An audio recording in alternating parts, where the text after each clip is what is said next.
nakababa ko dito. Umabot na ako ng alas 6 ng gabi. Para yan, tangise na yan. Dito nga wala sakay. Dito ako nababa. Sakay ng bus, kahit na doon. Bababa ako sa bus. Walang mga jeep doon. Dito ako nababa. 10 piso na ang pamasahe doon. Wala dito ako ng Sabah.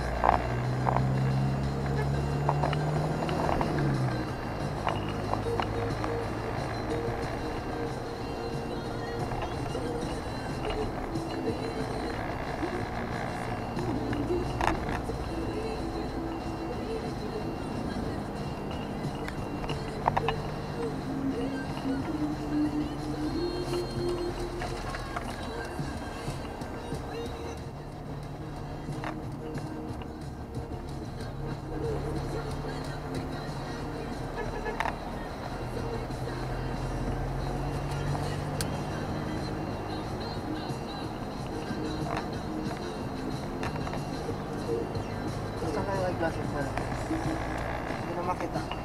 Ano lang? Yung eyeglasses ko isa. Ray-Ban? Hindi, yung reading. Naman ako eh.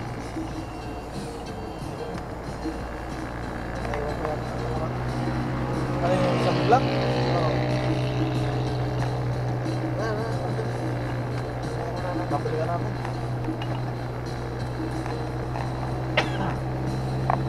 It's na yung change eh. Ventilator na lang yung remote control. Tagal ko na yung tayo eh. 26 pa yun. Ano yung remote control ng TV? Oo. Nag-order ko ulit. Eh, dati kong order. In-stock ko lang nila sa Sambal Laguna eh. Nag-reklamo ng seller. Kaya nagkaroon ng malaking business sila. Ngayon, nakadalawang attempt na. Marami ang tao. Remote ng TV? Oo. Sa salas? Oo. Huwag mo ilapag sa lamesa kasi may tubig yun. Nasisira yun. Nababasa yun. Pag nabasa yung yung ground, nasisira. Madaling sensitive yung tubig. Metal. Plastic. Kahit ilagay mo sa plastic.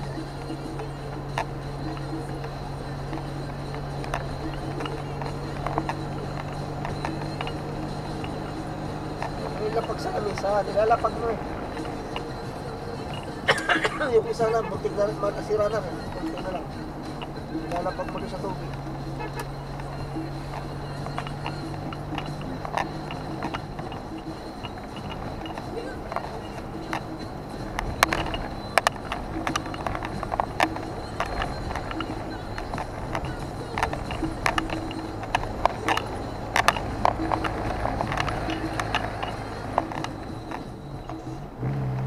Sumakay na sa mainit na usapan.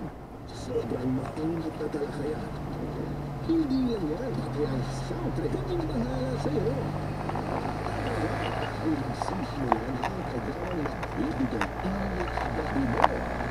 Sa loob ng katawan. Hot dogs, hot dogs, hot dogs. Mamaka yung tonsillitis ko. Parang sila lang lang. Dargel.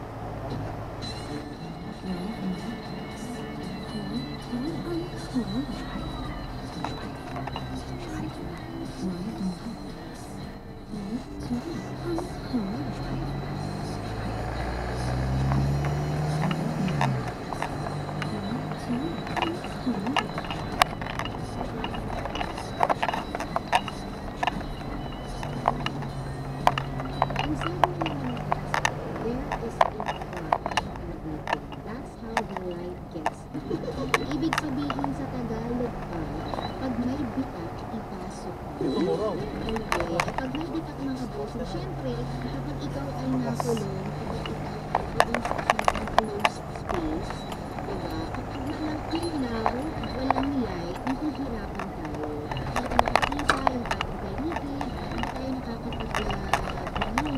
Hindi tayo nakakarinig ng ayos. So, ganun din sa buhay. Ang crack sa buhay natin. Konting abala, diba?